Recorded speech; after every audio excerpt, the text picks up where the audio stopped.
Steve Jewin, MMA Mania. All right, Steve, you're on. Go ahead. All right, Matt Mitrione, this is Steve Jewin from MMA Mania. How are you doing today, sir? Steve, what's going on? I've got a question for you real quick. Do you have a minute? Sure, go ahead. Do you believe the study that came out about a year ago that said flossing does nothing for gum health, for dental health? Do you believe that or not? My wife spends so much time flossing that I have to believe it does something for her. See, it feels good to floss. So maybe that's just like a mental thing. It may very well be, but when it comes to mental things, you're on top of the game. Interviewer, podcaster, and fighter. You're a jack of all trades in this sport. And an inventor. Don't forget about it. So what's good, brother? Let's talk. All right, let's talk. Let's talk about the fact there's so much history going into this fight at Bellator 194 with Roy Nelson. You two got to know each other as teammates on The Ultimate Fighter Season 10. What was that like? It was one hell of an experience because I was a heel, you know? So it was stressful, a little bit uncomfortable and awkward. So it kind of explains me. Actually, like, I think the show is a microcosm of my personality. So stressful, awkward, and uncomfortable. It wasn't entirely unsuccessful because it got your name out there to the public who didn't know you from your NFL career, and then it launched your UFC career after that. Yeah, you're right. It was definitely fruitful for sure. And it was an incredible experience. And unfortunate because I probably would have had to fight, umpteen times in Nowheresville, Oklahoma or Indiana in order to get a shot. So it's expedited that process substantially. Once that process started, you and Roy were destined to meet again down the road when you stepped in for Shane Carwin at the Tough 16 finale. So what was the decision process going into taking that fight? If you want to know the truth, it was that I was supposed to fight Fedor Emelianenko, and I had been out for 14 months. So Fedor Emelianenko, I felt was a much less dangerous fight than fighting Roy Nelson. So if I lost to Fedor Emelianenko after 3 surgeries and being out for 14 months, it would do a lot of damage to me. So when the opportunity came up to fight Roy, I felt like, well, this is a much safer bet. Like, if I lose to Roy, I lost to Roy. And Roy is, he's one of the best in the world. And if I beat Roy, well, hell, I'm out for 14 months and just beat Roy Nelson. So it didn't really, I felt like it was a kind of a win-win situation for me. Other than the fact that Todd Duffy stepped in for me and got a knockout of the night bonus against Fedor Emelianenko. And that's $50,000 extra that Todd Duffy got that I could have had.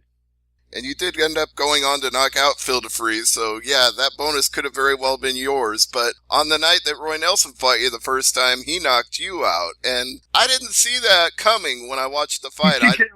I was looking at the size of you and looking at him and thinking, man, Matt Mitrione is such a big mass of muscle and skill that there's no way, even with Roy Nelson's legendary knockout power and his durable chin, that he's going to touch Matt Mitrione, but he did.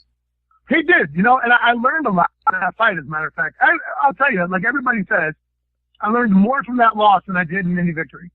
And I learned mistakes I made, and I learned how and why he capitalized on them. And good for Roy. Roy capitalized on the mistakes that I made, and he won the fight because of it.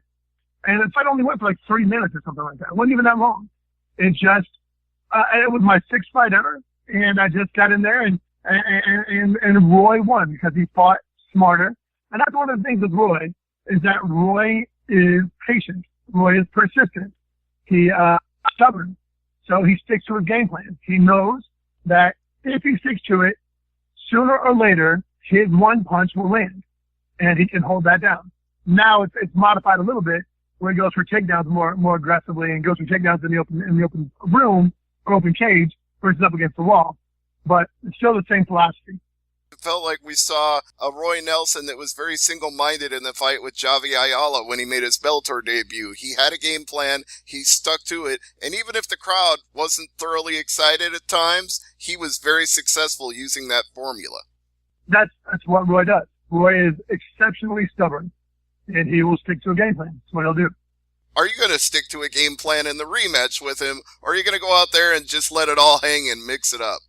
Oh, I've learned a lot in my days. I'm sure I'll have a game plan I decide to stick to.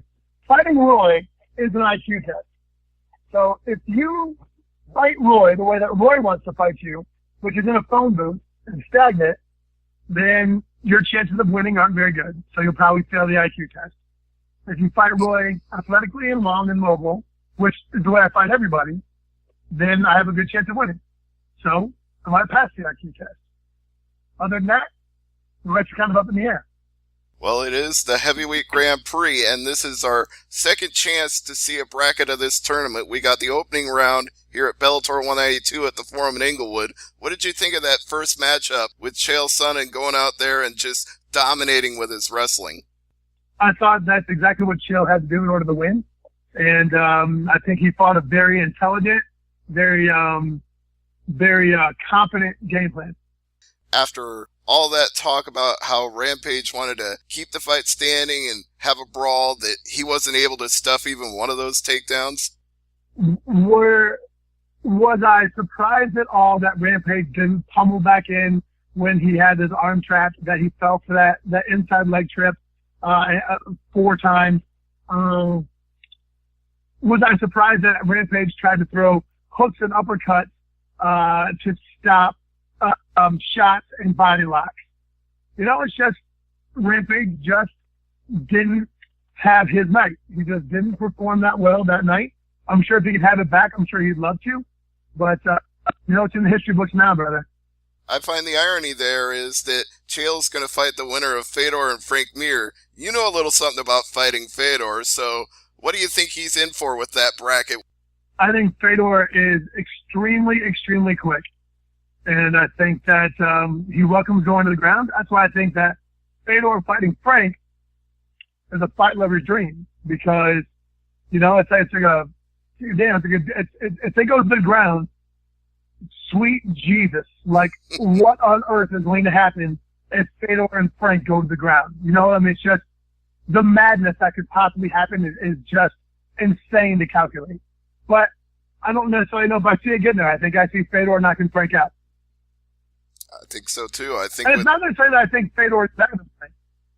I just think that Frank hasn't fought in 2 years. So I think I think that it'll play a big difference. I think that Frank has a lot of weight. I think Frank's got to cut weight right now, or got to lose quite a bit. And he might not be used to the fight tempo again. That's 2 years out of the game is a long ass time to come back. We had that suspicion about Fedor too, because he took a 2 or 3 year layoff before he came back for a fight. So with Fedor, he's had recent experience, so he's not rusty right now. So hopefully that makes a world of difference. Hey, dude, Fedor is so quick from his hip to your face that I don't think many people can prepare for that. He is, I think I'm pretty damn quick, and I'd say he's up there with me, maybe a little bit quicker than I am. Well, I want to say, for that fight that you two had at Bellator 180, that goes down as one of my MMA highlights of 2017, because there are very few heavyweight fights that are that quick and that exciting, let alone have a double knockdown. That was one for the ages. Yeah, it was pretty exciting, wasn't it? Like, I remember the sound in the crowd when it happened. It was madness. I remember it. It was really, really intense. And you talk about your quickness, but the thing that I noted when I recapped it on MMA Mania was that you were the quicker to recover. You both went down, but you snapped back to life faster than he did, and that was the difference, because once you started raining down those uppercuts underneath his arm, you were dominating and you were able to finish him. Yeah, I wasn't rattled by it. I don't know how it knocked me down. It was quick, but it wasn't powerful, and it didn't stun me at all. I think just caught me off balance. So like when I had my faculties about me the whole entire time. I was never dazed and confused. So, whatever it was quick. And it slipped off my chin and hit me in the chest. And luckily, like, I wasn't stunned, and he was. Like, I don't think he expected my hook to hit him. I don't think he saw my hook. So I think I caught him off guard, and I think his head bounced off the turf, and once it bounced off the canvas, I was like, oh, let's finish him up. Let's get this work in. When you say you weren't dazed and confused by the shot, I've noticed you do recover quickly from a lot of hard shots that maybe they just knocked you off balance and maybe they actually did land pretty clean. But what's the one punch you've taken from any heavyweight where it was just like, no question, you weren't just dazed, you got rattled? Carl Sam on the top, first fight in Bellator. I was wondering if that wasn't the case, because there was a moment in that fight that I actually thought they were going to stop it, wave it off, and give it to Sam Manatafa, and that would have been such a huge upset if that had happened. That would have been pretty big, but he made a mistake. He wanted to grapple, and I also tell the referee when they come into the locker room before the fight to tell us they're reffing it and kind of give us their spiel. I tell every single referee, hey, look, I'm a grown-ass man. Do not stop the fight unless I'm completely unconscious. And let me take a couple punches to make sure I'm sleeping. Because if I'm not, I'll get my ass up and I'll go work. Like, I'll cry uncle if I have to cry uncle. So don't do it for me. And that's what happened. Well, do you feel that kind of circumstance applies to the Valentina Shevchenko fight we just saw over the weekend? Because a lot of people are criticizing Mario Yamasaki for not stopping that fight. I did not watch the fight. I saw the statistics. It was like 231-3 or something like that. Yeah, it was incredible. It was that's ridiculous. Just a drubbing. Yeah. Yeah. I mean, that's a hell of a whooping there. I don't know. I don't know much about it, to be honest. I can't really give an educated opinion on it because I didn't see what happened. But I know that I know statistically, that was a hell of a whooping, though. I can tell you that much. Oh, yeah. And afterward, Up all the Yamasaki... mirrors over here. Right. Yamasaki said afterward that... I'm sorry, what? Oh, he said he was letting her opponent be a warrior. I don't feel like a referee should make that decision necessarily. I think referees are in there for the safety of the fighters and not necessarily to let them be a warrior. You know, I'm not really terribly well versed on Mario Yamasaki. I know that Dana White goes pretty hard on him.